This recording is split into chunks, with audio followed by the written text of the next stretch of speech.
Have you ever been to the Grand Canyon?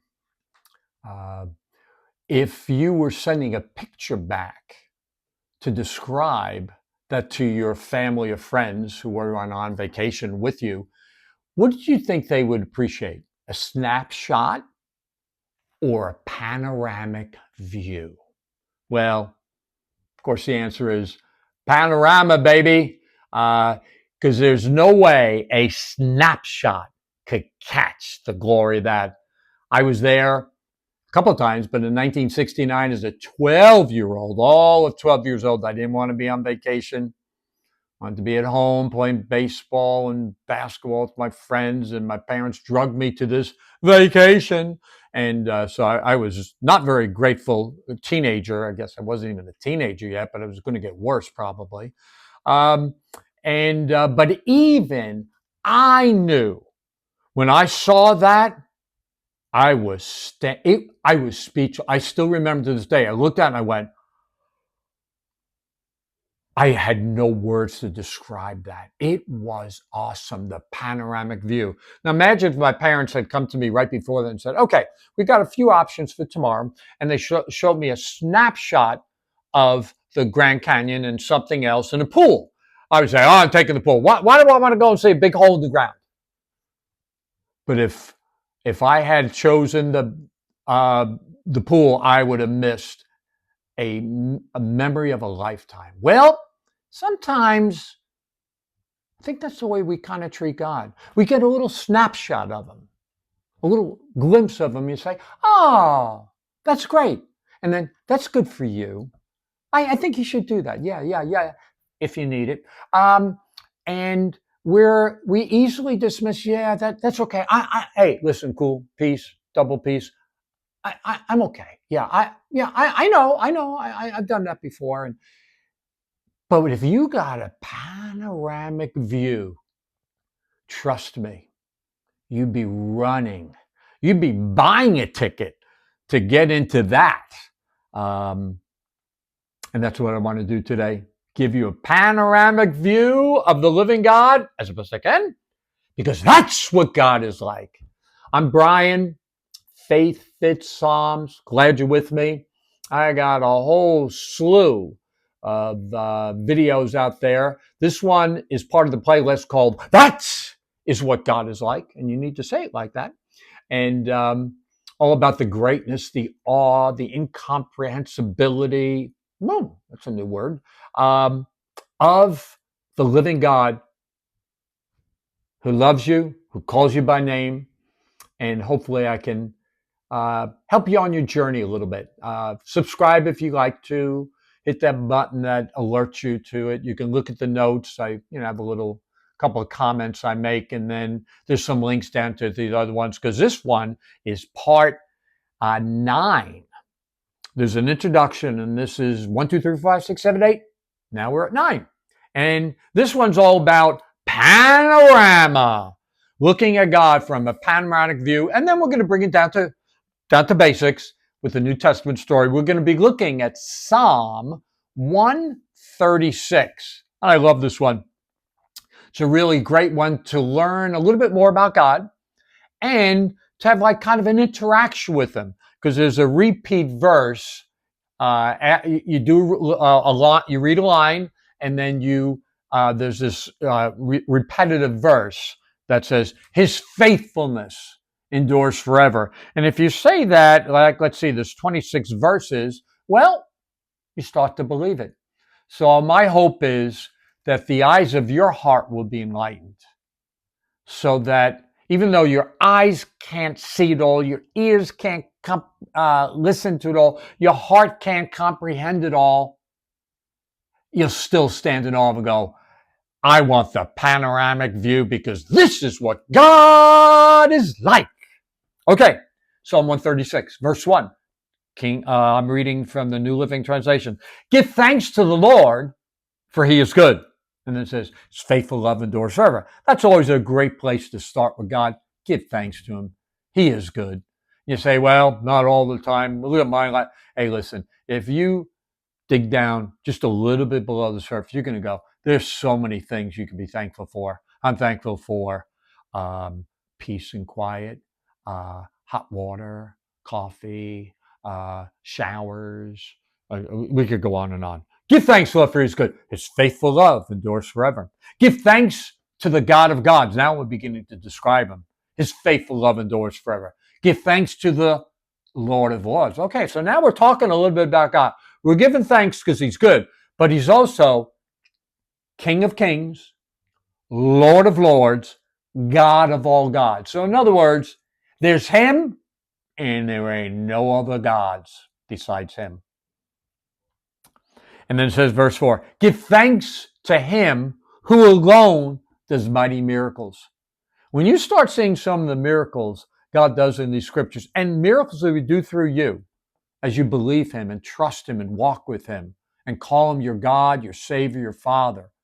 Let me tell you what, you talk to your buddies, your friends, ain't nobody got miracles like his.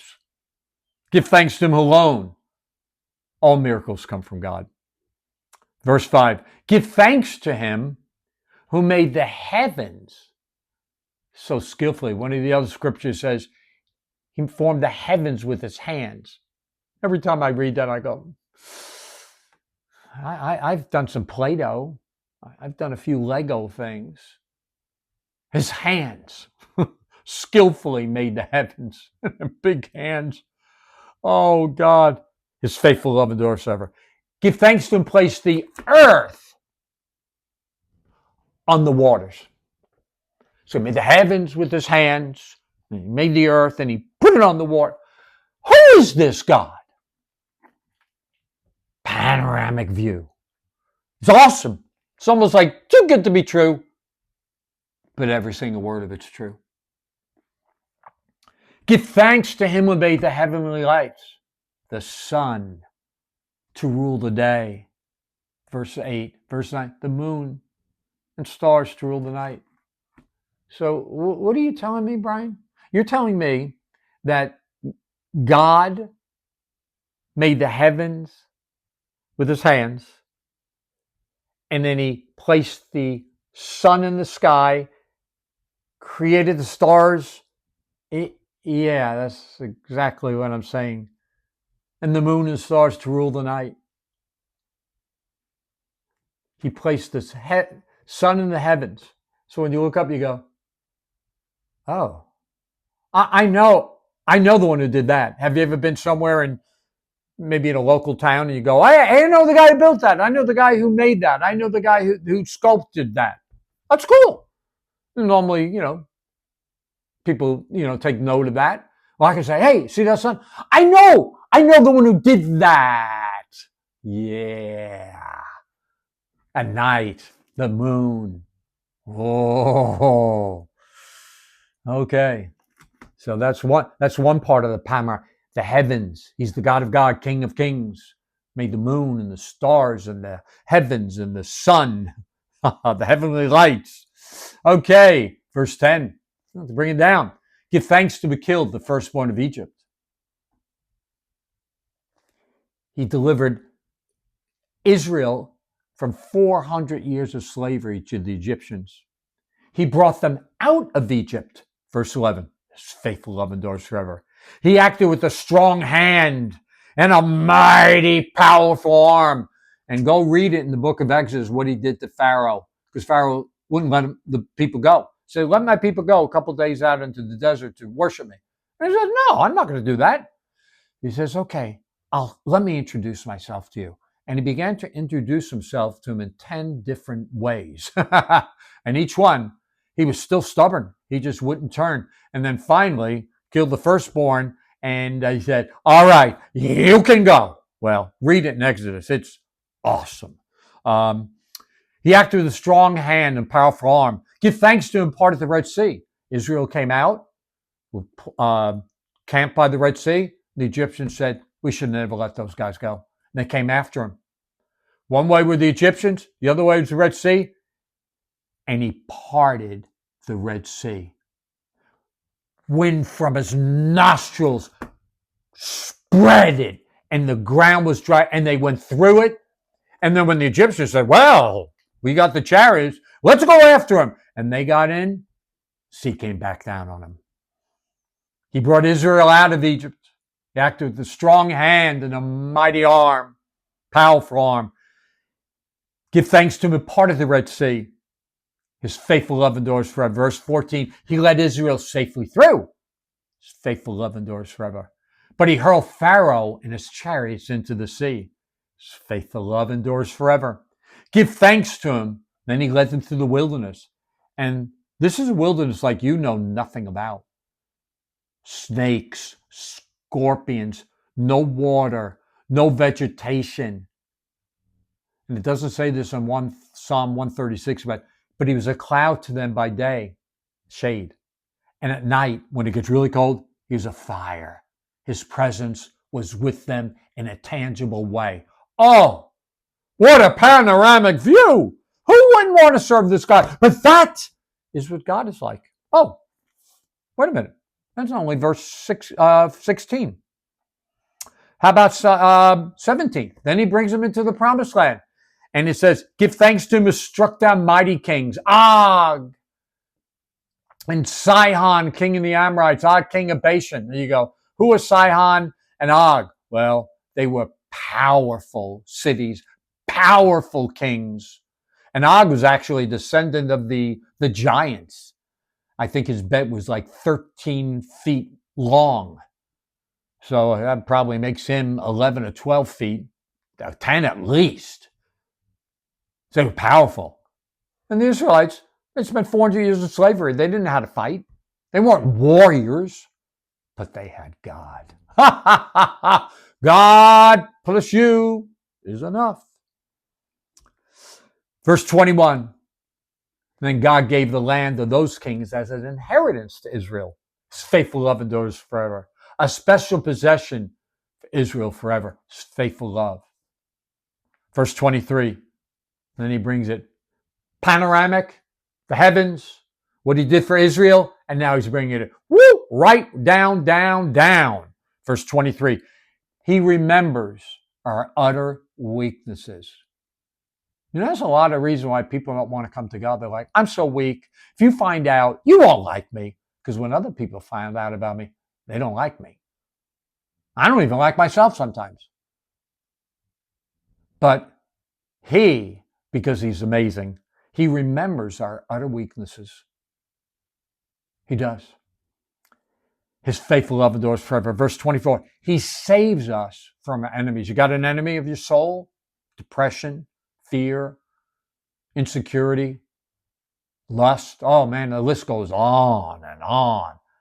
He saves you from your enemies and he crushes them on your behalf.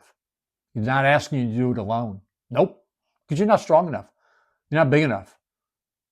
You think you're the first person with depression or lust? It's been around a long time. But he puts an end to it when you come to him. Verse 25, he gives food to every living thing. You know, I raised 5 kids. My wife and I, 5 kids. That's 7. We had somebody living with us 8. We normally have somebody over 9 or 10. 10 people every dinner. That took some effort. You got to make some money for that. You got to prepare it all, right? He gives food to every living thing. Birds, ocean dwellers, 8 billion people, gives food to every living thing. So is it that hard in verse 26 to say, give thanks to the God of heavens? Seems like we started the verse, the song. Give thanks to the Lord, for he is good. Give thanks to the God of heavens. And in between, the panoramic awe of that is what God is like. And believe me, that's only 1 column and a half in a Bible of 1,250 pages, depending on your print, of course. That's what our God is like. Panoramic. You can't just take a snapshot and say, okay, this is God. Oh, no. Yeah, that he is that, what you're describing. But there's no way any camera can capture him. Let's go to, lastly, as we close here. Chapter 13 of Luke. This panoramic, awesome God who hung the moon and the stars and the sun and placed the earth on the waters. Yeah, he showed up too. Luke chapter 13, one Sabbath day, verse 10. Jesus was teaching in the synagogue, which was his customary activity. He saw a woman who was crippled by an evil spirit. She had been doubled over 18 years. So if you want to think how long that is, your birth to your high school graduation. All that time, she's bent over.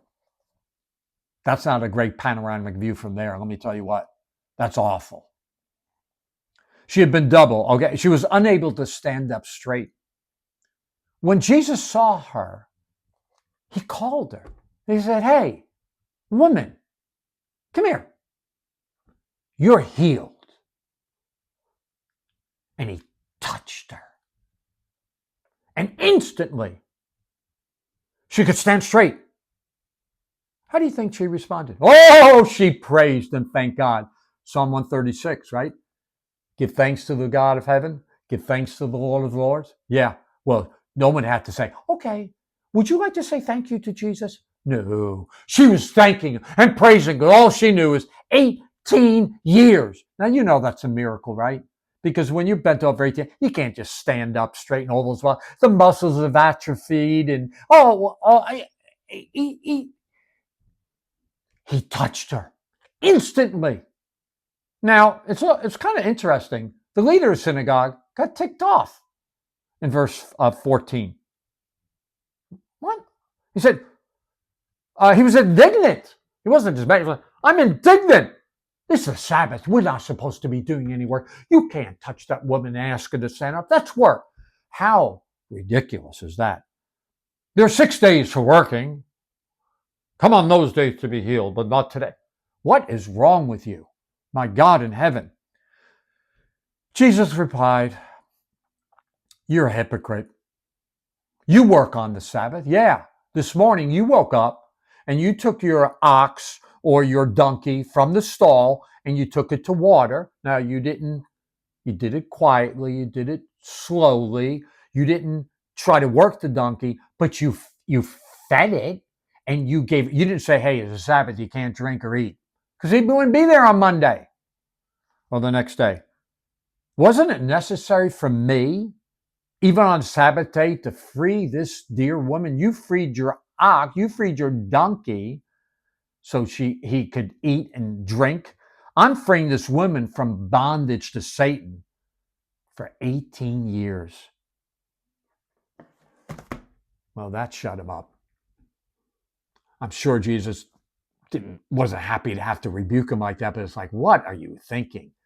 Let me tell you what, when he touches you, you stand up straight. When he touches you, you're no longer barren. When he touches you, you have answers to your difficult problems. Because that is what God is like.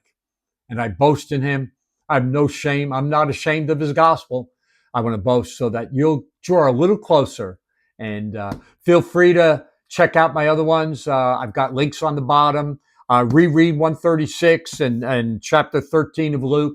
Make it a prayer. Keep reading it until it goes from head to heart and then changes your life. Always a pleasure.